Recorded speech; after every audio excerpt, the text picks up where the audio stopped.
नमस्कार मित्रांनो, रात्रीची नगरी या मराठी सत्यकथेच्या चॅनलमध्ये मी राजेश पाटील आपल्या सर्वांचं मनापासून स्वागत करतो. मित्रांनो, आपण आपल्या चॅनलवर सध्या जी कथा ऐकत आहात त्या कथेचं नाव आहे डबल धमाका. या कथेचा आपण या अगोदर एक भाग ऐकलेला आहे. आज मी तुमच्यासमोर सदरील कथेचा दुसरा भाग सादर करत आहे.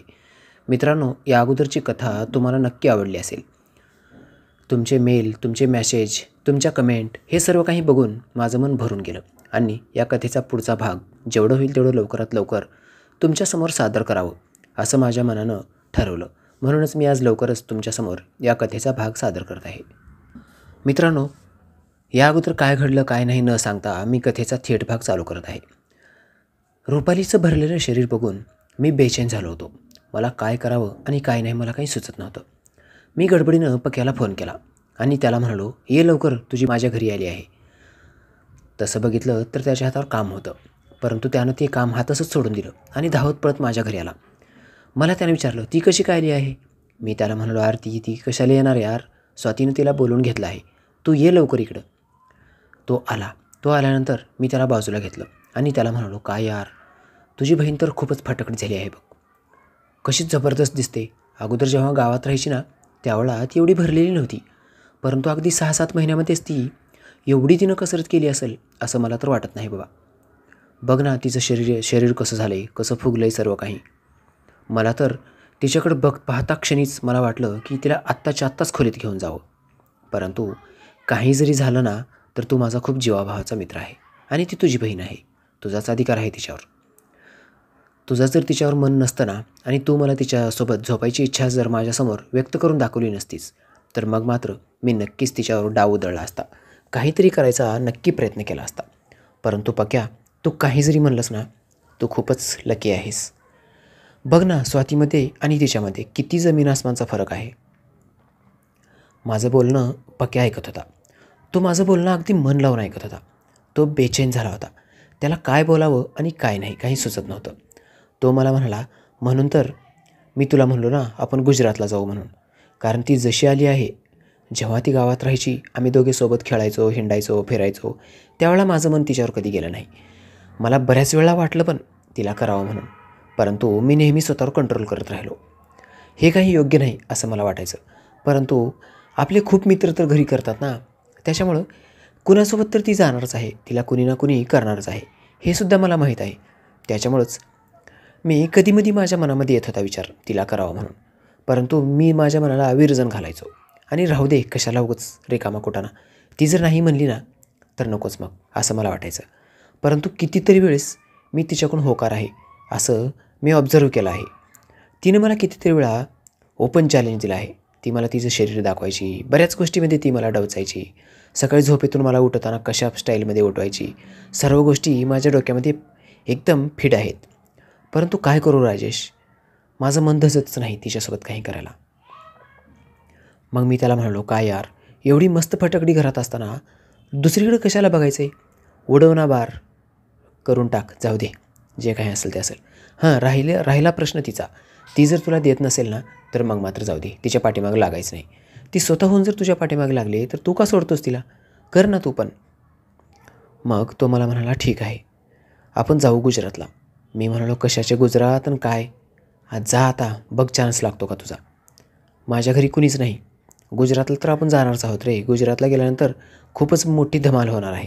बघ तुला जे काही करायचं ना ते घे करून, माझे आई पप्पा संध्याकाळी घरी येणार आहेत. तो मला म्हणाला, परंतु मित्रा तुझी बहीण स्वाती घरातच आहे ना. मी म्हणालो, मग काय झालं, स्वातीला पण माहीत आहे तुझी इच्छा आहे म्हणून तिच्यासोबत, मी तिला सर्व काही सांगितलं आहे. तो मला म्हणाला, तिला राग तर नाही ना आला. मी म्हणालो, तिला कशाला राग येणार यार, तिचं काय, तिनं करत नाही का, मग एवढं टेन्शन घ्यायची काय गरज आहे, तू कर बिंदास्त, उडवून टाक बार, जाऊ दे. आणखीनसुद्धा पक्याच्या मनामध्ये चलबिचल सुरूच होती, करावं की नको, काय करावं आणि काय नाही, त्याला काही सुचतच नव्हतं. मग पक्या मला म्हणाला, यार राजेश, मी करायला तर तयार आहे, परंतु ती तुझ्या घरी देईल की नाही मला माहीत नाही. आणि सकाळी झोपेतून उठताना ती मला डवचते, मला माझ्या पायावर पाय घासते. घरामध्ये सकाळी आंघोळ केलं की कपडे बदलताना माझ्यासमोर ती बिनधास्तपणे कपडे काढते आणि बिनधास्तपणे ती कपडे बदलते. त्याच्यामुळं मला खूप वेळाच वाटते तिची इच्छा आहे माझ्याकडून ठोकून घ्यावं असं तिलासुद्धा भरपूर वेळेस वाटते. परंतु तिने आत्तापर्यंत माझ्यासोबत ह्या गोष्टी कधी उघड बोलल्याच नाहीत. त्याच्यामुळं मी सुरुवात कुठून करू आणि कशी करू हेच सुचत नाही मला. तूच मला काहीतरी आयडिया दे. तू जर मला आयडिया दिलास ना तर मग मी सुरुवात करेन. बघ आता विचार करून कसं करायचं आहे आणि काय करायचं आहे. मी त्याला म्हणालो ठीक आहे. आता मी पण कसं बोलू तिला मला काही सुचत नाही. परंतु आपल्याकडे एक पर्याय आहे ना. मग तो लगेच मला म्हणाला काय पर्याय आहे सांग ना लवकर. माझ्याकडं पर्याय आहे म्हणल्यानंतर तो खूप खुश झाला. आता मात्र त्याची चांदी होणार आहे हे त्याला पण माहीत झालं. परंतु मित्रांनो आता त्यानं जसं मला हो म्हणून सांगितलं आणि मला पर्याय तो विचारू लागला तेव्हा मात्र मला थोडंसं विचित्र वाटलं. आता पर्याय काय सांगू मी बस. मग मी त्याला हळूच म्हणालो तू थांब. माझ्याकडे आहे पर्याय म्हणलो ना. माझ्याकडे आहे पर्याय थांब. मग मी स्वातीला बाहेर बोलवलो. तो लगेच मला म्हणाला यार माझ्यासमोर तू स्वातीला काही बोलकोस. मी बाहेर निघून जातो. तू स्वातीला बोल आणि काय म्हणते काय तुम्ही दोघेजण मिळून पडणार आहात ते मला सांगा. मी बाहेर थांबतो मला लाज वाटते. मी म्हणालो काय यार पक्या तू लाज सोडून दे. पोरीसुद्धा आजकाल लाजत नाहीत आणि तू मात्र लाजायला चालू केलास. जाऊ दे कशाला टेन्शन घेतोस तू. मी आहे ना बस इथं तू. परंतु पक्या मुलकीचा लाजाळू. पक्या उठला आणि मागे पुढे न बघता थेट तो सरळ बाहेर जाऊन आमच्या दरवाजाच्या बाहेर म्हणजे थेट गेटच्या बाहेर जाऊन उभा राहिला. त्याचं लक्ष आतमध्ये होतंच परंतु मी त्याच्याकडे बघितलं की तो इकडे तिकडे बघायचा. मग स्वाती माझ्याजवळ येऊन थांबली. ती माझ्याजवळ जशी येऊन थांबली तसं रुपाली आणखीन आतच होती. मी तिला हळूच विचारलं रुपाली कुठं आहे. ती म्हणाली माझ्या बेडरूममध्ये बसले. काय काम होतं का तिच्याकडं. मी म्हणालो अगं पक्या आला आहे. मग ती मला म्हणाली मग काय करायचं आहे. मी तिला म्हणालो या दोघांच्यामध्ये आत्तापर्यंत काही झालंच नाही आणि पक्याची इच्छा आहे आपल्या घरी करावं. मग लगेचच स्वाती मला म्हणाली मग करू दे ना पाठवून दे पक्याला आतमध्ये आपण दोघे बाहेर थांबू. मी म्हणालो ही तर खरी अडचण आहे. मग स्वाती मला विचारली म्हणजे काय अडचण आहे म्हणतोस नाही म्हणतोस करायचे म्हणतोस नाही म्हणतोस काय नीट सांग ना मला. काय अडचण आहे सांग मी प्रॉब्लेम सॉल्व करते. मग मी म्हणालो त्या दोघांच्या पण मनामध्ये आहे परंतु त्या दोघांनी एकमेकाला आत्तापर्यंत प्रपोज केलंच नाही सांगितलेच नाहीत करायचे म्हणून. मग ती मला म्हणाली अरे मग त्या दोघांच्या मनामध्ये जर नसेल तर रिकामा कुटाणा कशाला. परंतु मला तर असं वाटत नाही. रुपालीच तर मनामध्ये त्याच्याकडून करून घ्यायचं कारण मी आत्ता मगाशी तिच्यासोबत तो विषय शेअर केला गुजरातला जायचा. तर ती पण मला विचारत होती तुमच्याकडं आमच्या दोघांची सोय होईल का आणि तू तर म्हणतोस की त्यांच्या दोघांमध्ये काही नाही. मी म्हणालो दोघांच्या पण मनामध्ये आहे ग बाई परंतु सुरुवात कोण करणार आणि कुठून करायची हा खूप मोठा प्रश्न आहे दोघांसमोर पण. आणि पक्या खूपच लाजवळ आहे. मग स्वाती मला म्हणाली बघ आता पक्या इतका लाजवळ आहे तर मग रुपाली किती लाजवळ असेल. मग मी म्हणालो आपणच याच्यातून काहीतरी मार्ग काढायला पाहिजे. आपण जर मार्ग काढला तर त्या दोघांचं मिलन होणार आहे. आपण जर दोघांनी मार्ग नाही काढला तर मग मात्र ते असेच तडपत तरसत राहणार. स्वाती मला म्हणाली तू बोलतोयस तर एकदम बरोबर. ठीक आहे बघते मी काहीतरी. तू काय करावं म्हणतोस तुझा विचार काय आहे का तुझ्याकडे काही प्लॅन असेल तर सांग मला. मी म्हणालो तू जाऊन तिला आज सांग की पक्या येणार आहे आणि त्या खोलीमध्ये अंधार कर. त्या खोलीमध्ये अंधार झाला की त्या अंधारामध्ये आपण त्याला पाठवू आणि करायला लावूत. बघ जमते का. मग ती म्हणाली हो ठीक आहे तसं पण जमते. मग ती लगेच रुपालीकडे गेली. स्वाती आणि रुपाली दोघी काहीतरी आतमध्ये जाऊन बोलत होत्या. दोघी पण एकदम खळून हसू लागल्या एकदम मोठ्यांदा. मग मोठ्यानं हसू लागल्यावर त्यांचा हसू मला बाहेर ऐकू लागलं. दोघींमध्ये काय चर्चा चालू आहे काय बोलणं आहे मला कसं कळणार. मला काही समजलंच नाही. त्याच्यामुळं मी आता थोडंसं टेन्शनमध्ये पण होतो आणि हसल्यामुळं थोडा रिलॅक्स पण होतो. कदाचित स्वातीनं तिची सेटिंग लावली असेल. मग स्वाती परत बाहेर आली आणि मला म्हणाली ती तर तयार झाली आहे परंतु ती म्हणते पक्या इतका लाजवळ आहे की तो काही करेल की नाही काही माहीतच नाही. त्याच्यामुळं पक्याला जर नाही जमलं तर तू जाशील का तिच्याकडं. मी हसू लागलो. काय यार स्वाती तू पण काय नाही ते वेगळं सांगतेस. आता प्रश्न त्या दोघांचा आहे आणि तू मला कशाला खेचतेस मध्येच. मग ती मला म्हणाली आपण एक काम करूत. ती म्हणाली मी लगेच विचारलं तिला काय करायचं सांगतो. मग ती मला म्हणाली आतमध्ये अंधार करूत खोलीमध्ये अंधार केल्यानंतर मी एका बाजूला थांबते आणि ती एका बाजूला. त्या खोलीमध्ये दोन वेगवेगळे बेड टाकलेले आहेत तुला तर माहीत आहे. हो माहीत आहे ना. मग काय झालं. मग ती म्हणाली दरवाजा उघडल्याबरोबर जो बेड आहे तिथं रुपाली असेल आणि पलीकडच्या बेडवर मी असेन. कारण अगोदर तू पक्याला पाठवून दे.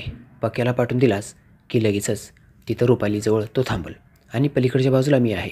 तू एकदम त्या दोघांच्या समोरून बिनधास्तपणे पलीकडे निघून ये. मी म्हणालो, पण त्या दोघांनी जर दरवाजा बंद केला तर? लगेच स्वाती म्हणाली, काय यार, तो इतका लाजळू आहे, तो दरवाजा काय बंद करणार? तो आत आल्यानंतर किती वेळ थरथर कापेल हेच मला तर समजत नाही. आणि ती तर तीच म्हणत होती, त्याच्या हातापायाची थरथरी काय थांबेल की नाही माहीतच नाही. तो खूप भित्रा पण आहे आणि लाजाळू तर आहेच आहे. मी म्हणालो, मग काय करावं म्हणतेस? ती मला म्हणाली, बघ माझा प्लॅन तर असा आहे, तू त्याला पाठवतोस का आतल्या खोलीमध्ये? बघ जमत असेल तर. मी म्हणालो, थांब जरा, मी बोलवतो त्याला, त्याच्यासोबत चर्चा करतो आणि मग सांगतो तुला काय म्हणतो ते. ती म्हणाली, ठीक आहे, मी थांबते त्याच्याजवळ जवळ तोपर्यंत. मित्रांनो, मी पक्याला आत बोलवलं, परंतु पक्या आत काही आलाच नाही. तोच मला म्हणाला, राजेश तूच जरा बाहेर ये. मग त्यानं बोलवल्यामुळं मलाच बाहेर जावं लागलं. बाहेर गेल्यानंतर तो मला म्हणाला, काय झालं सांग. मी म्हणालो, अरे असं रस्त्यावर का थांबलास, घरामध्ये चल ना. तो मला म्हणाला, मला जाम टेन्शन आलं आहे आणि भीती पण वाटते. तिनं घरी जर सांगितली ना तर मग मात्र काही खरंच नाही. मी म्हणालो, स्वातीनं सर्व काही जुगाड लावला आहे, तू नको टेन्शन घेऊ. ती घरी कशी काय सांगेल यार? तिच्या जर मनात नसतं तर ती इकडं आलीच नसती. आणि आणखीन दुसरं काही असतं तर तिनं स्वातीला तसं काही आपल्याला जमणार नाही, छे छे असं पण सांगितली असती. मग तो मला म्हणाला, यार राजेश, तू काही जरी म्हणलंस ना माझी डेअरिंग होतच नाही. बघ आता काय करावं ते. मी म्हणालो, ठीक आहे, मग एक काम कर. तो म्हणाला, काय? हे सर्व काही दे सोडून, मग गुजरातला तर कशाला जायचं आहे? तो मग आता जास्त टेन्शनमध्ये आला आणि मला म्हणाला, रागवू नकोस यार, माझी हिंमत होत नाही म्हणून मी तुला म्हणतोय. मग मी म्हणालो, तुझी हिंमत पण होत नाही आणि तुला करावं पण वाटते, तुझी डेअरिंग पण नाही आणि तुझी इच्छा पण आहे. काय करायचं सांग, मी काय मदत करू शकतो ते सांग, म्हणजे मी करीन ते. तो मला म्हणाला, तुला जर राग येत नसेल तर एक गोष्ट सांगू का? मी म्हणालो, हो बिलकुल सांग ना, तुला जे काही सांगायचं आहे ते तू सांग. तो मला म्हणाला, कदाचित माझी आयडिया तुला आवडणार नाही, तू मला हाकलून पण देशील आणि माझी मैत्री पण तोडून टाकशील. मी म्हणालो, असं काही होणार नाही, तुला जे काही बोलायचं ना तू बिनधास्तपणे बोलून टाक, कारण तू खूप घाबरला आहेस, तुझे शब्दसुद्धा व्यवस्थित येत नाहीत, तू खूप चाचरत आहेत बोलताना. मग तो मला म्हणाला, नाही यार, मी कशाला चाचरू, मला भीती वाटते म्हणून मी म्हणतोय. बरं ठीक आहे, जाऊ दे, चल सांग काय आहे ते, कशाला घाबरायचं आणि कशाला बोलायचं आहे? तुला काय वाटतंय काय नाही तू मला बिनधास्त सांगून टाक, तुझ्या मनामध्ये जे काही येते ना ते सांग. तो हळुवारपणे मला परत म्हणाला, राजेश बघ, मी तुला सांगायला तयार आहे, परंतु तुला राग नक्की येईल आणि तुला जर राग आला ना तर तू माझी मैत्री नक्की तोडून टाकशील. मी म्हणालो, नाही यार, असं काहीच होणार नाही, तू नको टेन्शन घेऊ, तुला जे बोलायचं ना ते बोल. तुला काय म्हणायचं आहे तू सांग मला. आता मित्रांनो, खरं सांगायचं मला वाटत होतं, तो मला असं म्हणाल की रुपालीला तू अगोदर कर, तुझ्यानंतर मी करेन, असंच काहीतरी म्हणेल. परंतु त्यानंतर एवढा मोठा टॉन्ट मारला की एकदम हिशोबाच्या बाहेर. त्याची बॅटिंगच अशी जबरदस्त होती. तो लगेच मला म्हणाला, राजेश माझं एक प्लॅन आहे, बघ तुला आवडतो का? मी म्हणालो, हो सर, सगळं काही आवडते, सांग तू, तुझ्या तोंडाचा पट्टा मोकळा कर, तू तेच तेच तेच तेच रटप करू नकोस, जे काही सांगायचं ना ते एकदम क्लिअरपणे सांगून टाक. तो मला म्हणाला, आपण अदलाबदली केलो तर चालेल का? मी म्हणालो, म्हणजे? तो मला म्हणाला, प्लीज रागू नकोस हां. मी म्हणालो, आता मात्र तुझ्या कानशिलात मी लगावल्याशिवाय राहणार नाही. हे प्रत्येक शब्दागणीस तू काय लावलेस रे? रागू नकोस, मैत्री तोडशील, काय आहे सर्व काही? तुला सांगायचं तर सांग, नसतं चल निघ इथून, माझ्याकडं नाही टाईम तुझ्यासोबत टाईमपास करायला. एकच लावलं आहे उगाच रिकामा खोटाना, बोल वाटलं बोल, नसतं जा निघून. सगळं काही तर शिजले आणि तू खायलाच तयार नाहीस. आता ती पोरगी पण तयार झाली आणि तू नखरे करत आहेस. काय उपयोग आहे तुझ्या नखऱ्यांचा? मित्रांनो, तो थोडा चिडला. आता साहजिकच मी रागवल्यामुळं तो चिडणं साहजिकच होतं. तो मला म्हणाला, राजेश तू एकदम पट्टीचा आहेस, तुला सर्व काही माहीत आहे, तू रुळून गेलायस ह्याच्यामध्ये, परंतु माझी पहिलीच वेळ आहे, भीती तर वाटणं साहजिकच आहे आणि हिच्यासोबत करायचं म्हणलं तर मला थोडं जास्त टेन्शन येते. हे आपापल्या घरी कसं करावं हेच मला थोडंसं माझ्या मनाला पटत नाही. एकदा का झालं की मग संपलं, सगळं काही व्यवस्थित होऊन जाईल. मी म्हणालो, मग तिचं तोंड झाक ना, तिचं तोंड झाकून करून टाक, तिच्या जागेवर दुसरी मुलगी आहे असं इमेजिन कर. एक्झॅक्टली, मी पण हेच म्हणतोय रे. मग मी म्हणालो, तुला एवढं सगळं कळतंय, मग मला कशाला तू त्रास देत आहेस, बोल ना काय करायचं ते. तो हळूच मला म्हणाला, रुपालीकडं तू जा आणि पुढं? मी म्हणालो. मग तो लगेच मला म्हणाला, स्वातीकडं मी जातो. अरे वा, खूपच भारी आहे ना मग तर. मी त्याच्याकडं बघत म्हणालो. तो मला म्हणाला, आला ना राग, परंतु मी जे म्हणतोय ना मित्रा ते बघ, माझी तू वापर आणि तुझी मला वापरू दे, यात काहीच वेगळं नाही यार, आणि टेन्शन घेण्यासारखं सुद्धा काही नाही. तुला ती आवडत असेल तर बघ, परंतु मला स्वाती आवडते असा मात्र विचार करू नकोस. माझी डेअरिंग होत नाही म्हणून मी स्वातीला चॉईस केले. मी स्वातीसोबत करतो, तू रुपालीसोबत कर. जमते का बघ. तो तिला एकदम मस्त गावरान दणके देऊन तुझ्या मनाची शांती करून घे. आणि मला मात्र जमतं आहे की नाही मला माहीतच नाही, कारण माझी ही पहिलीच वेळ आहे. मी सुरुवात केल्याबरोबरच माझं तर सर्व काही संपून जाईल असं वाटतं आहे. कधी कधी तर वाटतं आहे सुरुवात करण्याच्या अगोदरच संपणार आहे.